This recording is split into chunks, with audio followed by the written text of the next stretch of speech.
incoherent governments. On the contrary, China is a land of failed empires and shattered hopes. Again, the reason is geographic. The Yellow River's lower watershed is the North China Plain, a wide, vast landscape completely empty of internal geographic barriers. Like its Northern European equivalent, the NCP is incredibly fertile and absolutely huge. At 158,000 square miles, it is as large as the prime agricultural lands of the US states of Nebraska, Iowa, and Illinois combined. But that is where the similarities end. The long, thin nature of the North European plain resulted in multiple competing powers, each arising from and defending its own segment of the plain, often using the NEP's many transecting rivers as defensive lines. The North China Plain, in contrast, has no thin dimension, and is instead broad and deep with only the Yellow River bisecting it. The wide open space of the NCP encouraged cultural and linguistic unity, but not political unity. There are no local geographies from within which a local power could arise independently of its neighbors, and any local power that does successfully cohere is forced to use a great deal of its labor resources to tame the river.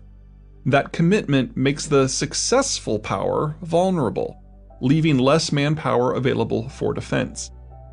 A rival does not even need to defeat it in battle, or even target the riverworks. It can simply distract the population at a critical time, such as during a hard rain, and let nature wash away the competition. Unlike the NEP's host of navigable rivers, the Yellow is not navigable in part due to its heavy engineering. Northern China is as capital poor as Northern Europe is capital rich. Since capital has not traditionally been available in China in large volumes, and because high levels of labor concentration and control have been required to hold the river in place, and so are not available for things like technological development, China has not known the high levels of development or fast rates of technological advance that the West enjoyed once the Dark Ages ended. Where the NEP receives ample rainfall year-round, the NCP is subject to frequent periods of heavy flooding, even without the Yellow River's particular problems, or drought.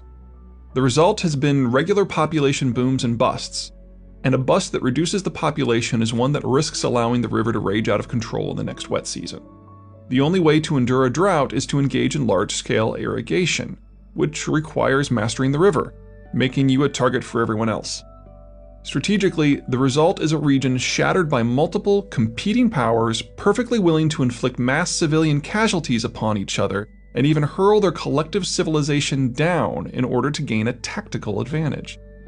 The Chinese quite accurately refer to long stretches of their own history as the Warlord Era. Unifying northern China into an all-Han zone took nothing less than millennia of wars, civil conflict, and ethnic cleansing.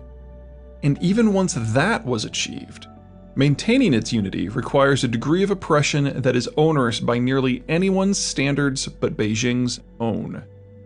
The Chinese Civil War between the forces of Mao Zedong and Chiang Kai-shek, complete with its 7 million deaths, was but the most recent incarnation of this eternal pattern. Economically, the result is a system with little trade and even less technological innovation. The northern Chinese system is instead dependent upon the application of labor, mass labor, to whatever problems arise. Even the traditional Chinese staple food fits the pattern.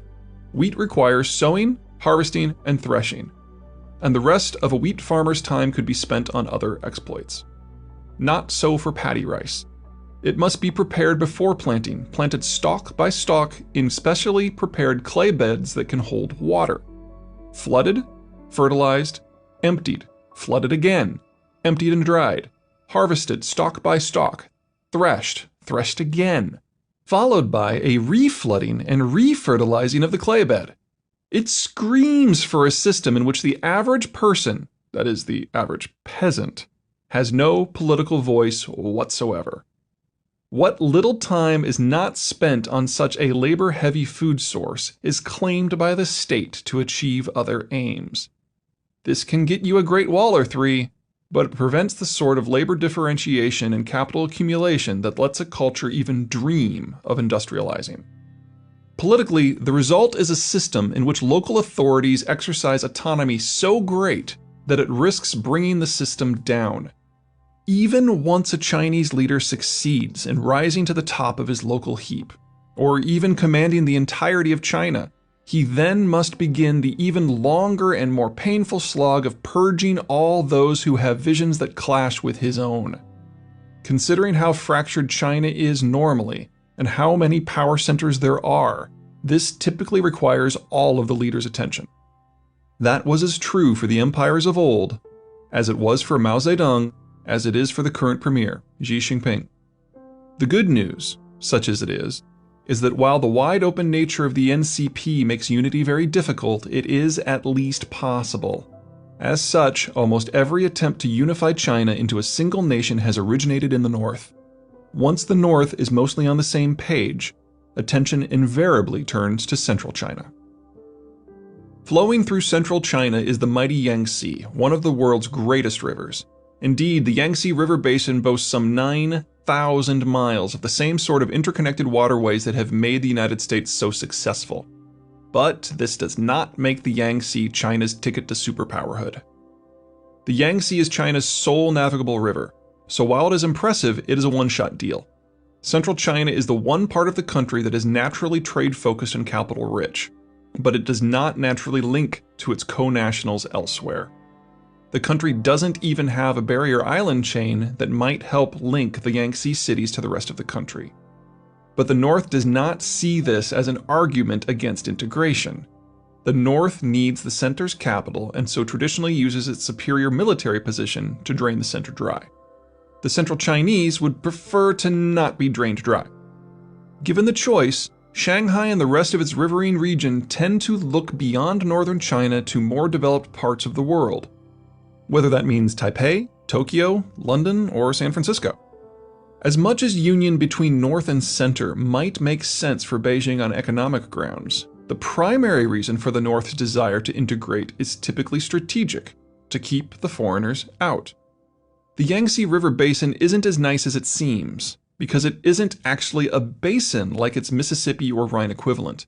Instead, the Yangtze cuts through a series of mountain chains and ridges on its path to the sea, and along many stretches lacks a floodplain even wide enough for a footpath. Such breaks in continuity split identities rather than uniting them. This has pros and cons. On the one hand, it makes it very difficult for the Central Chinese to unify themselves into a single political entity. On the other, it makes it far easier for a unified northern China to forcibly assimilate the various pieces of central China, one at a time. Historically, the most reliable means of unifying northern and central China has been to alter their geography physically to give them an economic linkage. The Grand Canal. Canals offer the best and worst in terms of infrastructure. Best in that they allow for linkages between various regions that would not otherwise exist, and the operating cost on a canal is quite reasonable. Worst in that crafting and maintaining an artificial river is as difficult and expensive as it sounds. So while a short canal like the Panama or Suez makes a great deal of economic sense, a massive project like the 1,100-mile-long Grand Canal is an exorbitant expense that exists only due to political rationale in a system where labor is, in essence, free.